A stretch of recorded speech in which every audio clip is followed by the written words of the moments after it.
아침입니다. 백영공주의 스마트폰으로 보는 세상에서는 연합뉴스의 여당 총선 압승에 부동산 안정화 대책의 탄력이라는 기사 알아보겠습니다. 어제는 21대 국회의원 선거가 있었습니다. 당선하신 분 그리고 낙마하신 분 모두 수고 많으셨습니다. 21대 국회의원 총선거에서 여당이 압승을 했습니다. 이에 따라서 집값 안정을 최우선으로 하는 정부 정책은 한층 더 탄력을 받게 될 것이다 라는 기사 알아보겠습니다. 여당이 절반을 훨씬 넘는 의석 확보로 국정 운영의 주도권을 쥐게 되면서 종합부동산세 등 다주택자의 과세 강화 정책은 물론 3기 신도시 건설, 분양가 상한제 등의 기존 정책들도 차질 없이 추진될 전망이다 라고 합니다. 서울 등 수도권 집값은 최근 신종 코로나 바이러스 감염증 사태로 시작된 하락세가 계속해서 이어질 것이라는 전망과 함께 총선 후 일부 규제 완화를 기대했던 다주택자들의 실망 매물들이 증가할 것이라는 관측도 나오고 있습니다. 먼저 첫 번째입니다. 종부세 개편안 이달 말부터 논의돼서 여당이 약속한 1주택자 배려의 가능성은 거래 여당의 출범으로 정부가 추진해온 부동산 안정화 대책은 더욱 속도감을 낼 것이라고 보입니다. 당장 정부와 여당은 이달 말 열릴 임시국회에서 12, 16 대책으로 발표한 다주택자 종부세 강화 방안 법안을 논의하기로 했습니다.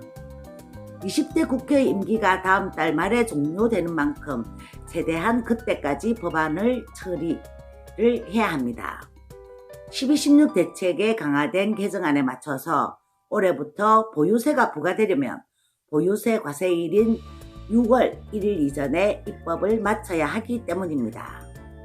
개정안에는 이런 내용이 담겨져 있습니다. 1주택자와 조정대상 지역 외 2주택 보유자의 종부세 세율을 기존보다 0.1에서 0.3%포인트 인상하고 3주택 이상 다주택자나 조정대상 지역 2주택 보유자에 대한 세율은 0.2%에서 0.8%포인트 높이는 방안이 담겨져 있습니다. 조정대상 지역의 2주택자 종부세 상한은 20%에서 30% 상향됩니다. 그리고 이미 12, 16 대책에서 만 60세 이상 1주택자의 종부세 세액 공제율은 종종 10%에서 30%, 그리고 이것을 20%에서 40%로 올리고 고령자 공제와 장기 보유 공제의 합산 공제율 상한을 기존 70%에서 80%로 상향 조정하는 등의 고령자 종부세 완화 방안이 담겨져 있는데 추가로 세 부담을 덜어줄 가능성이 있느냐는 것입니다. 종부세 대상 주택의 기준을 현행 공시가격 9억에서 12억으로 상향할지도 관심이 끕니다. 정부의 공시가격 현실화율 제고로 현재 강남권은 물론 마용성, 마포, 용상, 성동구 등 일부 강부 지역에서도 종부세 대상 주택들이 늘고 있습니다.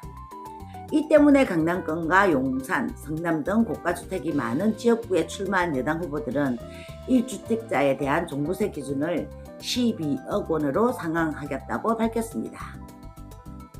그러나 종부세 대상이나 고가주택 기준 상향 문제는 종부세는 물론 양도소득세, 취득세 등 세수 증가 문제가 얽혀 있어서 단기간 안의 결정은 쉽지 않을 전망입니다. 네, 두 번째입니다. 3기 신도시의 탄력, 그리고 전월세 신고제, 분양가 상한제 등 추진, 그리고 여기에 토지 공개념 논의도 주목된다. 수도권 3기 신도시 건설도 탄력을 받게 됐습니다.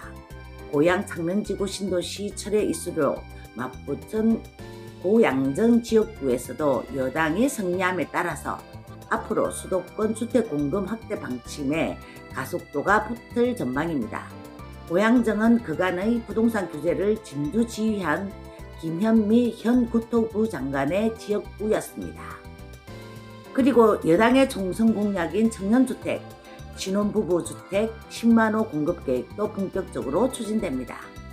다만 이는 앞서 정부가 발표한 3기 신도시 건설 계획 중 주거복지 로드맵의 내용과 상당 부분 중복되어 있어서 기존 정책 내에서 완화 보완이 이루어질 전망입니다. 투기과열 지구 내 분양가 상한제나 주택도시보증공사의 고분양가 관리 규제도 계속될 것입니다. 국토교통부는 코로나 여파로 당초 이달 말부터 시행 예정이었던 정비사업의 분양가 상한제 적용 시기를 7월 말로 3개월 연기한 바 있습니다. 그리고 여기에 전월세 신고제와 전월세 상한제, 계약갱신 청구권 도입도 탄력이 붙을 공산이 큽니다.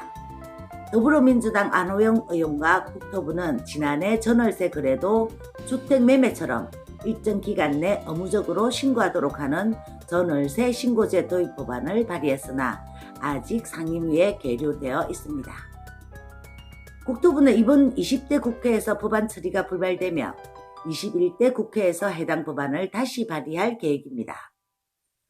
법무부 관할의 전월세 상한제와 계약갱신 청구권도 전셋값 추이를 봐가면서 도입 여부가 결정될 것입니다.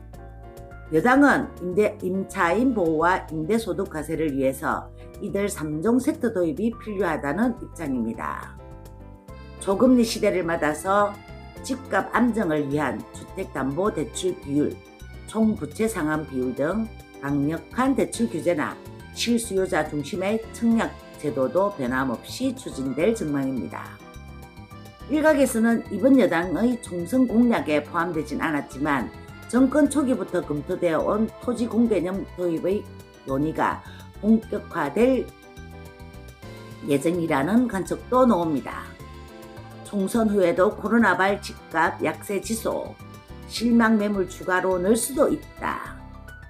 전문가들은 총선 후에도 코로나 사태로 시작된 서울 등 수도권의 집값 하락세가 계속 이어질 것으로 예상했습니다.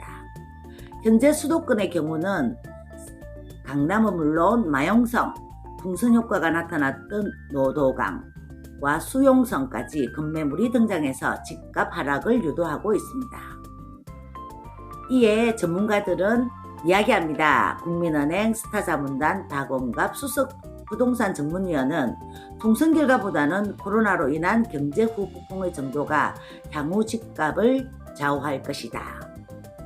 그리고 직방 한영진 빅데이터 랩장도 당분간 최근의 집값 하락세가 이어질 것이라며 앞으로 코로나 확산 추이에 따라서 집값 회복 속도가 결정될 것이다 라고 말했습니다. 다만 이번 총선에서 여당이 압승함에 따라서 재건축이나 대출, 종부세 등에서 일부 규제 완화를 기대했던 수요자들이 실망 매물을 추가로 내놓을 것이라고 전망도 나옵니다. 네, 이렇게 총선 이후에 부동산 시장을 연합뉴스 기사로 알아봤습니다. 대략 간추려보면 다주택자의 종부세 강한 법안이 강화될 것입니다.